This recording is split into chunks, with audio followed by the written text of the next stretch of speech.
Bonjour et bienvenue sur Algomius. Toujours dans l'exploration de la mémoire, nous avons vu maintenant comment remplacer les tableaux par des listes chaînées, ou des listes doublement chaînées, ou des listes doublement chaînées circulaires, pour utiliser un petit peu plus de mémoire, mais gagner du temps lorsque le tableau était souvent modifié en taille, je parle. Et on a donc mis en place une structure de données, un objet liste chaînée, qui nous permettait de faire plein de choses, qui nous permettait d'ajouter en tête, d'ajouter en queue, et de supprimer un élément. On va voir qu'à partir de cette structure que l'on a mis en place, on va pouvoir aussi basculer sur d'autres structures dont nous nous servons souvent en tant que développeurs. Je veux bien sûr parler des piles et des fils, que nous allons détailler au travers de cette vidéo, et voir comment est-ce que notre liste chaînée peut finalement aboutir à représenter des piles et des fils. Mais d'abord, essayons de comprendre un petit peu à quoi correspondent ces deux structures de données. Je vais donc commencer par la pile. La pile, en fait, elle porte bien son nom, puisqu'en fait, vous pouvez vous la représenter comme une pile d'assiettes. Vous pouvez empiler les assiettes une à une, par contre, vous ne pouvez récupérer que la dernière assiette que vous avez posée. Vous ne pouvez pas tirer d'un seul coup l'assiette qui est en bas de la pile. Donc, c'est-à-dire que vous allez mettre des assiettes les unes sur les autres, et la seule que vous pouvez prendre, c'est celle du dessus. Donc, vous pouvez récupérer seulement la dernière assiette que vous avez en fait mise sur la pile, avant de pouvoir récupérer l'avant-dernière, et ainsi de suite. Donc les piles, c'est une structure de données qui est souvent utilisée en programmation. On va voir quelques exemples concrets tout à l'heure. Et en fait, on dit qu'elle est de type LIFO, Last In, First Out. C'est-à-dire que la dernière qui a été mise en place est la première qui va sortir. La dernière assiette que j'ai posée sur la pile, c'est la première qui va sortir. Et en termes de structure, qu'est-ce qu'on peut faire avec une pile? En fait, on peut principalement faire deux actions. On peut empiler, c'est-à-dire mettre un objet sur la pile, et on peut supprimer un objet de la liste et le retourner, donc c'est-à-dire que je peux dépiler, prendre un objet de la liste. Ok, mais je ne peux pas les faire de n'importe quelle manière.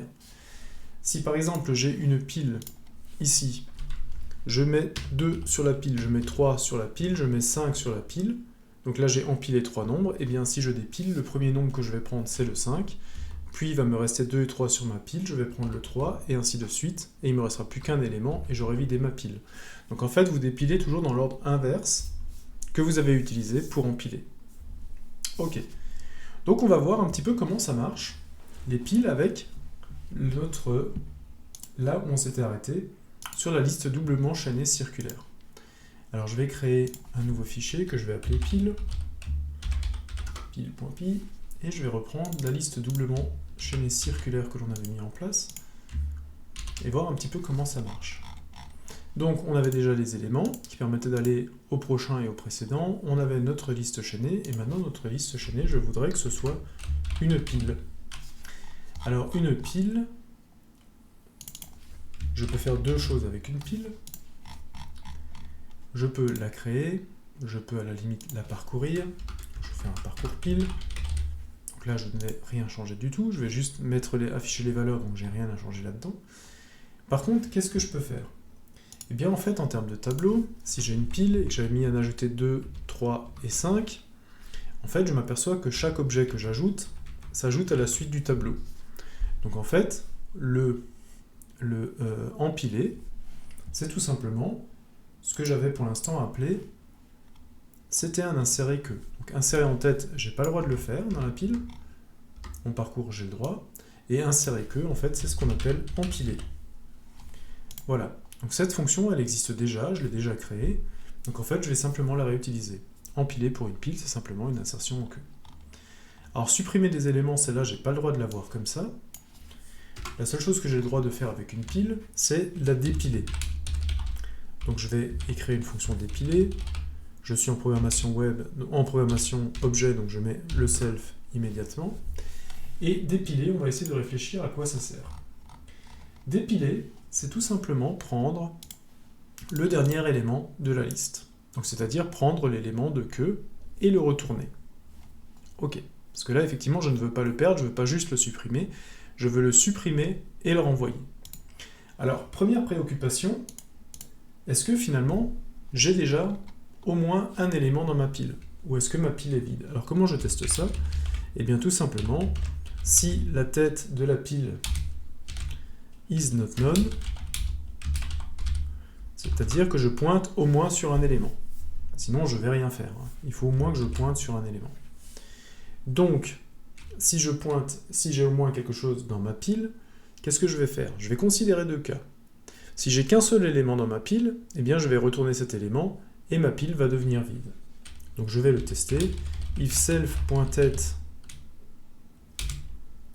Donc là, on est sur une liste doublement chaînée circulaire. Donc je vous rappelle que si on est sur une liste avec un seul élément, ça veut dire que cet élément, qui est le seul, est aussi son propre prédécesseur et aussi son propre successeur.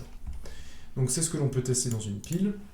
Si la tête est égale à self.tête point prochain, ça veut dire que si le prochain est la même chose que la tête, ça veut dire en fait que je suis dans une liste où j'ai un élément qui est lui-même son prochain. Qu'est-ce que je vais faire ici? En fait, je vais donc récupérer la valeur qui se trouve dans la tête, donc self.tête.valeur. Je vais donc la stocker dans une variable temporaire que je vais appeler v.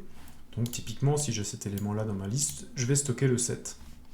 Okay, je vais stocker le 7, et puis je vais en fait m'occuper de dire que maintenant ma liste est vide. Ma liste est vide, c'est tout simplement que la tête maintenant ne vaut plus rien. Voilà. Et ça va me permettre de faire un return v, la valeur de v que j'avais stockée tout à l'heure, pour récupérer la valeur de mon unique objet qui se trouvait dans ma pile. Ok, donc j'ai géré le cas où j'avais qu'un seul élément de ma fonction dépilée. Donc maintenant, on va juste voir que, eh bien, si je suis dans le else, ça veut dire que j'ai plus d'un seul élément. Donc j'ai plus d'un seul élément. Qu'est-ce que je vais faire? En fait, je vais déjà récupérer la valeur du dernier élément de ma liste. On a dit que c'était dépiler, c'était simplement reprendre le dernier élément de ma liste. Donc si j'ai une liste, comme ici, donc j'ai ma tête de liste qui pointe sur le 3, et j'ai une liste doublement chaînée circulaire, ça veut dire que si je veux aller sur le dernier élément, en fait, il me suffit de prendre le prédécesseur du premier. Et le prédécesseur du premier, comme la liste est circulaire, ça va être le dernier. Bon, ben, je vais déjà m'occuper de sauvegarder la valeur du prédécesseur du premier. Donc c'est-à-dire que je vais prendre ce qui est pointé par la tête de liste, je vais prendre le précédent, et dans ce précédent, je vais prendre la valeur. Et là, j'ai déjà stocké la valeur v à retourner. Et maintenant, qu'est-ce qu'il me reste à faire? Tout ce qu'il me reste à faire, c'est de dire, si je retournais à cette valeur 7, en fait, cet élément n'est plus dans ma liste. Donc ça veut dire que le prédécesseur du premier élément n'est plus le 7, mais devient l'avant-dernier. Et le successeur de l'avant-dernier devient le premier élément. Donc il faut que je fasse encore ces deux modifications pour que ma liste continue d'être une liste chaînée doublement circulaire valide. Alors qu'est-ce que je fais là-dessus? Eh bien tout simplement, je prends donc la tête de liste. Alors il faut que je le fasse dans l'ordre toujours. Donc je vais déjà retrouver l'élément, l'avant-dernier élément. Alors l'avant-dernier élément, comment est-ce que je le récupère? Alors je fais self.tête, point précédent. Point précédent, ça me donne le dernier élément de la liste. Mais si je fais encore un point précédent, cette fois-ci je suis sur l'avant-dernier. C'est le précédent du précédent, donc c'est l'avant-dernier. Là-dessus, donc je suis sur... Ici maintenant je suis sur la case 8, et je vais dire tout simplement que le successeur de 8, donc ici c'est le prochain de 8, et bien c'est quoi? Et bien c'est la tête de liste. Donc là j'ai modifié que le prochain de 8, cette fois-ci, ce n'est plus l'élément 7 comme j'avais tout à l'heure, mais c'est maintenant le même élément qui est pointé par la tête. Ok, ça marche. Il me reste à faire maintenant l'autre lien. L'autre lien était de dire que le prédécesseur maintenant de le précédent de la tête n'est plus le précédent, mais est lui-même son précédent. Donc c'est le précédent du précédent. Ça, on va l'écrire tel quel, tout simplement. On va dire que le précédent de la tête, voilà, eh bien c'est self.tête, point précédent me donne le dernier élément de la liste donc que je veux supprimer, point précédent me donne l'avant-dernier. Et donc en fait, j'ai pris le dernier, et j'ai pris le précédent du dernier qui me donne l'avant-dernier, et donc le précédent de ma tête de liste devient l'avant-dernier élément. Ok, et donc il ne me reste plus qu'à retourner v, je retourne ma valeur v. Alors, on va voir si tout ça, ça fonctionne. Donc, j'ai changer ça en parcours pile. Ok. Et j'ai empilé. Alors j'ai empilé 5, 11, 7, 3, 2. Je fais toujours un parcours pile pour voir si tout s'est bien passé. Et là, ce que je vais faire tout simplement, c'est que je vais faire un print de L et je vais dépiler. Alors dans dépiler, j'ai pas de valeur. Je l'ai copié de empiler, mais dans dépiler, c'est simplement je récupère la dernière valeur. Empiler, j'empile une valeur, mais je dépile le dernier élément qui est dans la liste. Donc j'ai pas de paramètre de dépiler. Voilà, dépiler. Comme je dis, j'ai pas de paramètres et je vérifie bien ensuite en faisant un parcours pile que l'élément a bien été supprimé. Petit problème de parenthésage. Voilà. Je sauvegarde. Python pile.py. OK.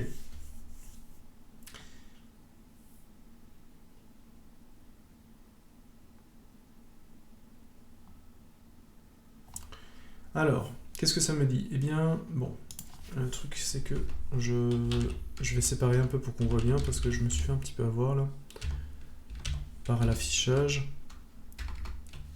Je vais juste mettre des étoiles pour bien qu'on ait une grande différence entre ce qu'on fait. Ok. Donc j'ai empilé 5, 11, 7, 3, 2. Et quand je fais dépiler, eh bien ça me renvoie 2. C'est bien ce que j'attendais, puisque 2 est le dernier élément. Donc ça me renvoie bien le dernier élément. Et ensuite, je vais avoir 5, 11, 7, 3. Donc si je relance un dépilé derrière, je vais probablement avoir 3. Je vais juste séparer encore de nouveau. Voilà. Et je vais donc avoir tous les éléments dans l'ordre inverse dans lequel je les ai empilés. J'ai empilé à la fin 3 et 2, et je reçois 2, puis je reçois 3, et ainsi de suite. Et la prochaine fois que je fais un dépilé, eh bien j'aurai probablement 7. Et j'ai donc simulé maintenant une pile très facilement avec, je suis parti de ma liste doublement chaînée pour générer ma pile. Donc tout fonctionne très bien. Je vous propose de passer au deuxième élément que je pensais voir dans cette vidéo, qui est la file, qui marche un petit peu différemment, mais vous allez voir qu'en fait il y a déjà énormément de choses qui sont en place. La file, elle va fonctionner un petit peu différemment, et encore une fois, son nom n'est pas très étranger au vocabulaire qu'on utilise régulièrement. Eh bien, la file, ça va représenter une file d'attente. C'est-à-dire qu'on va prendre les gens au compte-gouttes, et en attendant que on ait de la possibilité de pouvoir répondre à leurs questions, eh bien, on va simplement les mettre dans une file d'attente. Comme par exemple dans un parc d'attractions, quand vous faites la queue pour un manège, eh bien, vous vous mettez dans une file d'attente, et c'est le premier qui est rentré dans la file qui va avoir sa place dans le manège. Ok. Donc maintenant qu'on a compris le principe, on va voir aussi que les files d'attente, c'est quelque chose qui est aussi utilisé dans plein d'algorithmes, notamment les algorithmes sur les graphes, les algorithmes de plus court chemin et ce genre de choses. Donc ici, on est sur quelque chose d'un petit peu différent de la pile. On est sur une structure qu'on appelle FIFO, First In, First Out, c'est-à-dire que le premier qui est rentré est le premier qui sort. Donc là, on a vu qu'avec la pile d'assiettes, c'était la dernière assiette qu'on mettait que l'on pouvait reprendre. Là, c'est l'inverse, c'est le premier qu'on a mis dans la file qui ressort. C'est comme ça que fonctionne finalement une file d'attente. Là aussi, on va essayer de simuler cette file d'attente avec la liste doublement chaînée que l'on avait mis en place. Donc là, en fait, c'est pareil, je mets 2, 3, 5, 7, 6 dans la file, sauf que quand je veux défiler, eh bien, je vais récupérer simplement le premier élément 2, puis je vais récupérer l'élément 3, et ainsi de suite. Et si vous avez déjà compris où je vais en venir, eh bien, vous savez déjà que ce que l'on va faire ici, alors qu'on faisait une suppression en queue dans la pile, eh bien, on va faire une suppression en tête dans la file. Alors je vais reprendre ici, je vais simplement créer un nouveau document que je vais appeler file.py, et encore une fois, je vais prendre entièrement ma liste doublement chaînée pour ma file. Donc cette fois-ci, j'ai plus une liste chaînée, je vais appeler ça une file. Je vais faire mon parcours file. Celui-là ne change pas, puisqu'il liste simplement tous les éléments qui sont dans la file, donc ça ne change pas. Insérer en tête, j'en ai pas besoin. Je vais par contre insérer en queue, que je vais appeler enfiler. Enfiler va prendre un élément et l'ajouter en queue. Il va aussi gérer naturellement, comme on l'avait fait pour les listes chaînées, le cas où pour l'instant ma liste ne contient encore aucun élément. La suppression d'éléments, elle va être un petit peu différente. Donc on a enfilé, défilé. Défilé, en fait, va prendre simplement... Alors je vais enlever le V qui est ici. Défilé va prendre simplement enlever l'élément de tête. Alors comment ça marche tout ça? Eh bien, tout simplement, on va faire exactement le même test que pour la pile. On va déjà vérifier dans un premier temps que notre pile n'est pas vide. Alors, la liste est vide quand la tête pointe sur rien. Donc, is not none.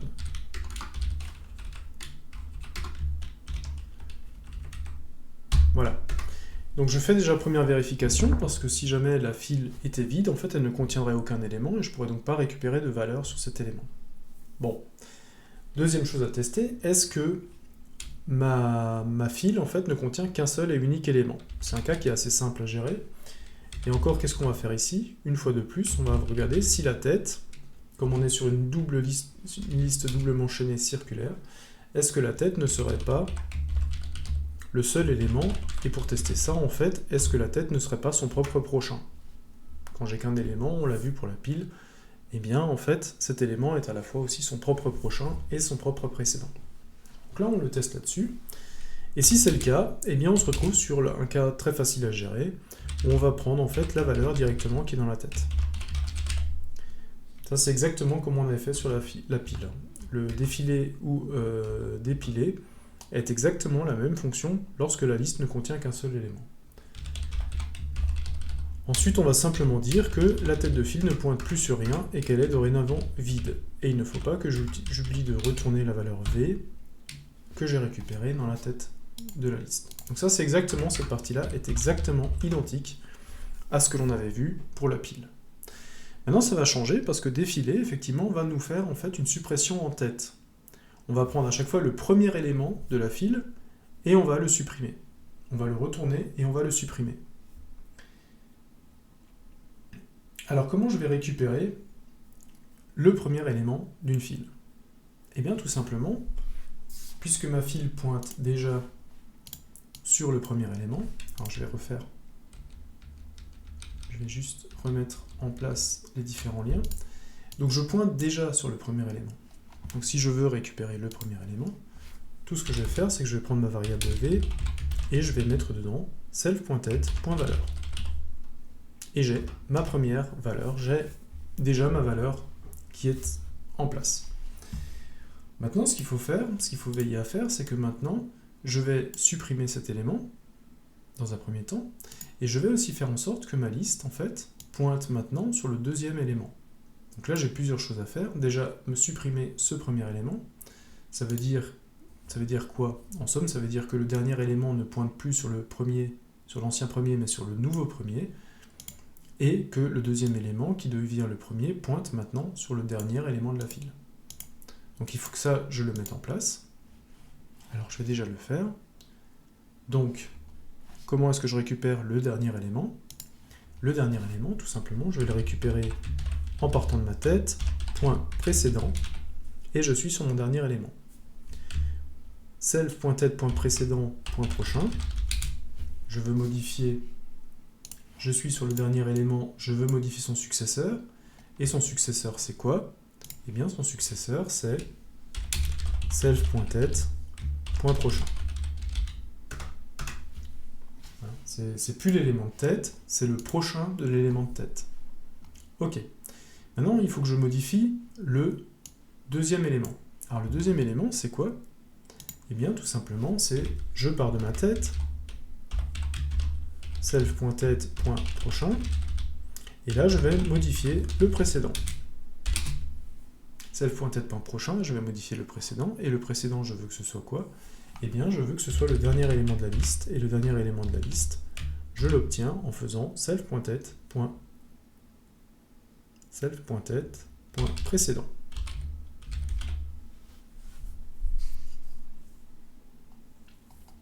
Ok, donc là, j'ai modifié ces deux liens, c'est bon. Ce qui me reste à faire maintenant, c'est tout simplement de décaler ma tête de liste sur le deuxième élément. Et comment je fais ça? Eh bien tout simplement, c'est un self.tête devient maintenant self.tête.prochain. Je suis simplement sur le prochain élément. Et donc il ne faut pas que j'oublie non plus de faire un return de la valeur v qui va me permettre de voir si tout fonctionne bien. Ok, donc cette fois-ci, j'ai une file. Je déclare une file. Alors le parcours file, je l'ai changé aussi. Alors j'ai plus d'insérer en tête, hein, j'ai des enfilés. 5, 11, 7, 3, 1, 3. Puis je refais un parcours. Hop. Et je vais ensuite vérifier ce qui est défilé.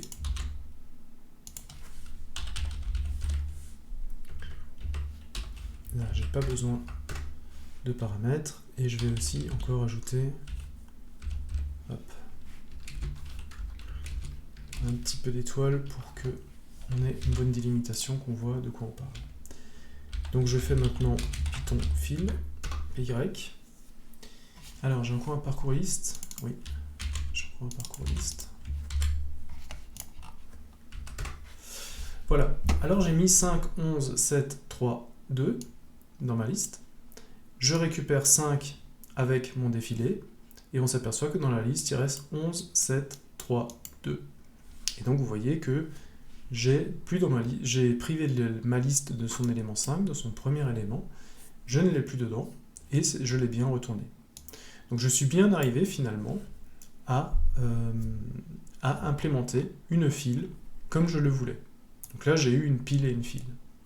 Alors c'est pas encore tout à fait parfait comme solution, hein, puisque là on se rend compte que on retourne la valeur uniquement si on la trouve. Dans la pile comme dans la file, il faudrait vérifier qu'est-ce que l'on fait si jamais l'élément, il n'y a plus d'éléments, la file est vide, là c'est un cas d'erreur peut-être à gérer, donc il faudrait peut-être voir ce que l'on renvoie dans ce cas-là. Néanmoins, on a les briques de base de notre pile et de notre file qui fonctionnent très bien. Donc plutôt content, on est arrivé à créer en fait une liste doublement chaînée que l'on a pu adapter aux besoins que l'on avait et on l'a fait évoluer vers d'autres structures que l'on utilise en informatique. Donc maintenant, vous savez comment programmer vous-même une pile et une file à partir de zéro. Alors, moi, ce qui m'intéressait là-dedans, c'était vraiment de vous montrer comment les piles et les fils sont organisés, comment est-ce que ça marche derrière. Est-ce qu'on doit finalement créer toujours un objet pile ou file quand on a besoin de s'en servir? Naturellement non, la plupart des langages de programmation l'implémentent déjà, ont déjà un objet pour faire ça, mais je trouvais ça intéressant de comprendre un petit peu comment ça marche derrière ces objets-là. Alors, pour ce qui est des piles et des fils, pour revenir un petit peu dessus, juste avant de voir quelle est la structure de données utilisée, bien, les utilisations de piles et de fils, par exemple pour les piles, vous pouvez utiliser une pile pour annuler la dernière modification. C'est quelque chose dont on se sert souvent, le CTRL Z, qui nous permet d'annuler la modif. Et puis on fait CTRL Z, ça annule la dernière. On refait CTRL Z, ça annule l'avant-dernière, on refait CTRL Z, et ainsi de suite. Et donc vous voyez que les modifications s'accumulent, et les CTRL Z reviennent à chaque fois sur la dernière. Donc c'est vraiment le comportement d'une pile. Ça peut aussi être mémorisé la suite des pages web visitées, et ça permettait de revenir avec le navigateur d'une page en arrière. Vous avez des pages web qui se cumulent, et quand vous revenez en arrière, vous revenez sur la dernière visitée, puis l'avant-dernière, et ainsi de suite. Donc là aussi, c'est le comportement exactement d'une pile. Pour des exemples d'une file, par exemple, eh bien, ça serait une file d'attente sur un serveur. Donc le serveur ne fait pas tourner plus d'un nombre donné de processus en même temps, en parallèle. Et donc, tous les processus qui sont lancés sont stockés dans une file d'attente. Et à chaque fois que le microprocesseur est de nouveau libre, eh bien, on libère de nouveau une partie des processus qui a été mis en attente.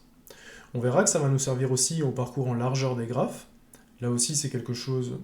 J'ai déjà fait des vidéos dessus, sur les vidéos de parcours, et vous avez vu que la vidéo de largeur des graphes, on a utilisé une file pour pouvoir la gérer.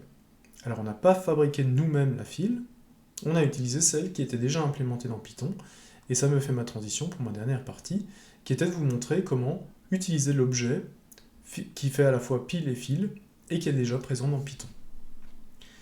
Alors cet objet, il s'appelle deck, c'est l'objet deck, et vous pouvez l'importer directement pour pouvoir l'utiliser. Alors comment ça marche? l'objet deck, eh bien, on va simplement reprendre de nouveau, on va faire partir de 0. Et la première chose à faire, c'est déjà, on va importer l'objet deck qui se trouve en fait dans collection.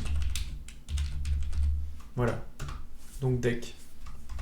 Et ensuite, à partir du moment où c'est importé, vous pourrez créer une variable de type deck. Donc D par exemple.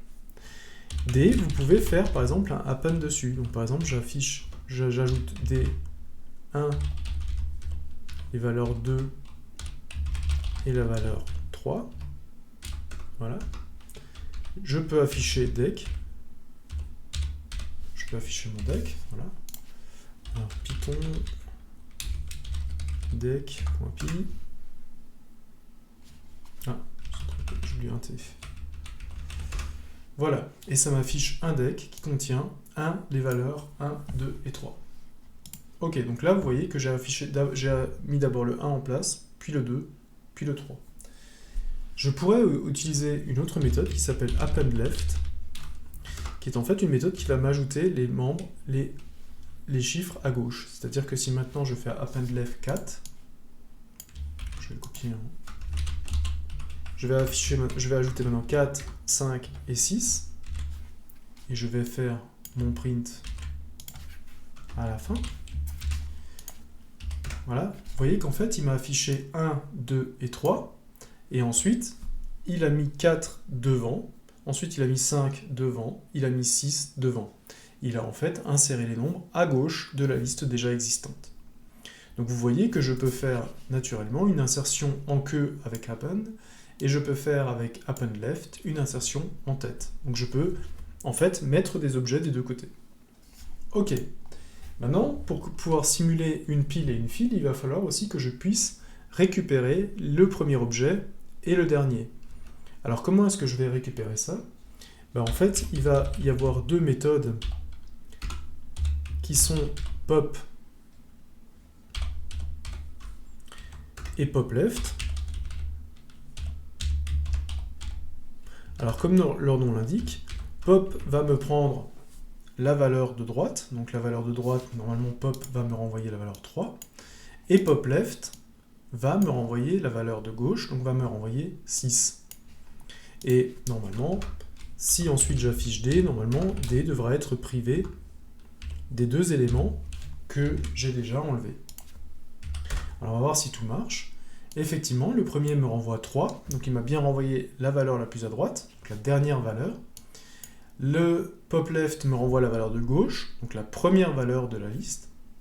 Et vous voyez que après l'utilisation de pop et de popLeft, en fait, je me retrouve avec une deck de 4 éléments, privée de son premier élément et de son dernier élément. Donc pop a bien supprimé les différentes valeurs que j'avais. Et donc, avec ces différentes fonctions, d'ajout à gauche à droite, de suppression à gauche à droite, on arrive de nouveau à simuler une pile et une file. Donc si jamais vous avez, dans un problème donné, besoin de simuler une pile ou une file, vous pouvez appeler cet objet deck qui est déjà présent dans la bibliothèque Python. Donc voilà, on en termine avec les listes chaînées. Je pense qu'on a fait un petit peu le tour de ce que je voulais voir sur ce sujet-là. On est parti finalement d'un sujet où le but c'était de gagner du temps en utilisant un petit peu de mémoire.